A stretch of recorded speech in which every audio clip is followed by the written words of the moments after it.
This one is also Joe Biden. This one is from as soon as I got back from KPFT, I turned on MSNBC and saw Biden on, and I said, whoa, I got to get that clip. I got to get that clip because it's a very important clip. I want you to see how he addressed the student aid, the student aid program that he just created. It's this was not going to be the same problem that we had with healthcare.gov. Listen to what he said. Listen to who are the engineers that built the student aid.gov. And it's important because what it says is we didn't just leave everything to the private sector. We went ahead and took care of this to make sure folks understand good government works. Good government is more efficient than average private sector. Good government is more effective if done right. There are things that are good for government and there are things that are good for the private sector. You want to have your pizza shop? That's fine. You want to have your restaurant? That's fine. You want to have all these things that we have a choice from? That should be in the private sector. But things that we don't have choices does not belong there. Listen to Biden and the student aid thing. We'll fill out your name, social security number, date of birth, and contact information. No forms to upload, no special login to remember. It's available in English and in Spanish on desktop and mobile. It takes less than 5 minutes, and if you have any questions, you follow up. We will be able to follow up with you. This is a game changer for millions of Americans. We get moving. And it took an incredible amount of effort to get this website done in such a short time. I want to thank the Secretary of Education. There he is, Secretary of Education Cardona, who's here with me today. He and his team led a talented group of data scientists and engineers across the federal government and built it and tested and launched this new application in just weeks. And the Secretary insisted that it had to be tested over the weekend. It landed and handled more than 8 million applications without a glitch or any difficulty. We had over 10,000 people contact the White House to be either to send us letters or calls thanking us. It means more than 8 million Americans are starting this week on their way to receiving a life-changing relief that they're looking for. It started today with millions more, and we're going to have the opportunity to do it as well. My commitment was, if elected president, I was going to make government work to deliver for the people. This rollout keeps that commitment, just as I'm keeping my commitment to relieve student debt as borrowers recover from this economic crisis caused by the once-in-a-lifetime pandemic. Now, I hope, God forbid, I say once in a lifetime. That gets me to another issue. We need more funding for this, but anyway, for dealing with future pandemics. But I want to be clear who's going to benefit the most. Working people, the middle class.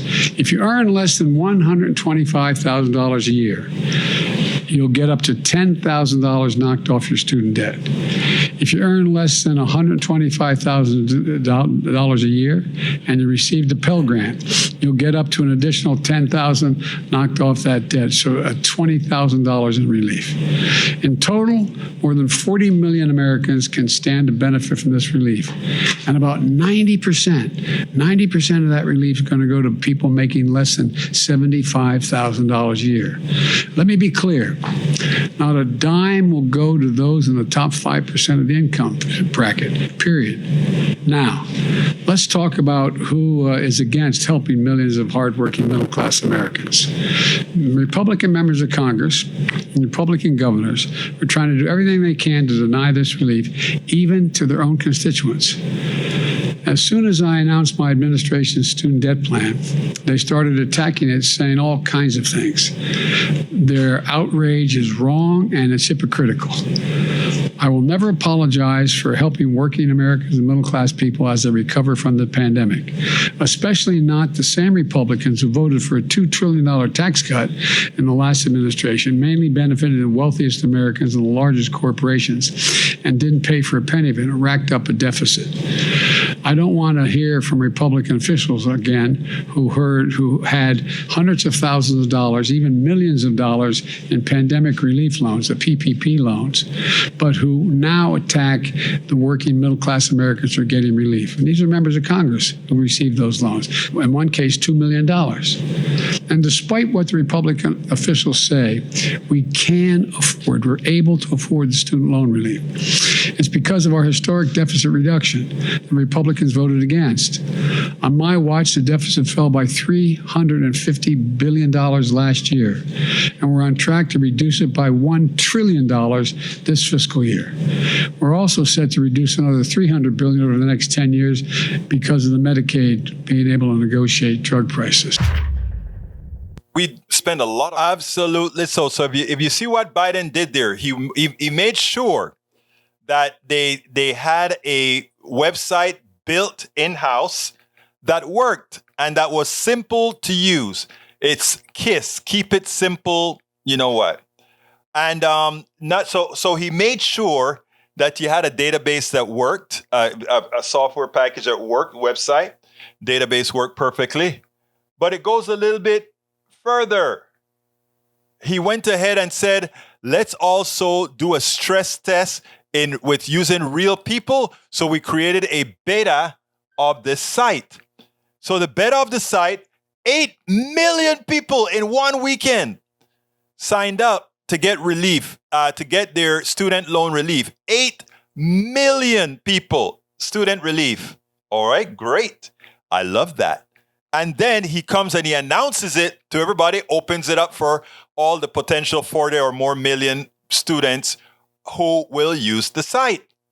And then, the Republicans have been suing and trying everything to stop, right? I'll give you a little quick thing first, all right? They decided to go ahead and what the president did is say, I'm going to teach you guys a lesson. Remember all those PPP loans? One of you even got one for $2 million. Why should we forgive that? Oh, by the way, a lot of you in Congress took out PPP loans. Many of you. So what's so bad about helping these people who got ripped off because corporations are not paying their fair share of taxes so that college could be more affordable? So I love what the president did there. He pointed out a successful program. It is set up successfully. And then after setting it up successfully, he goes out there and he says, and any Republicans who complain, I'm not listening to you. You guys took PPP loans. You guys gave the rich $2 trillion. Don't complain to me about a program that may cost $300 billion over time. I don't want to hear it. That was being on the attack appropriately. Good job, Señor Presidente, on that one. We spend a lot of time deconstructing the news, trying to parse it into a form that everybody can understand. We try to find those little nitpicks where it flies above the fray, etc. If you really like these videos that we do, I want to ask a big favor. Please go ahead. Number 1, subscribe to our channel. And number 2, please join if you can. Thank you so kindly for watching. Keep watching. Please remember to share. We must populate the entire internet with our progressive message, a message that we know is what most Americans say that they want. So help us, please join.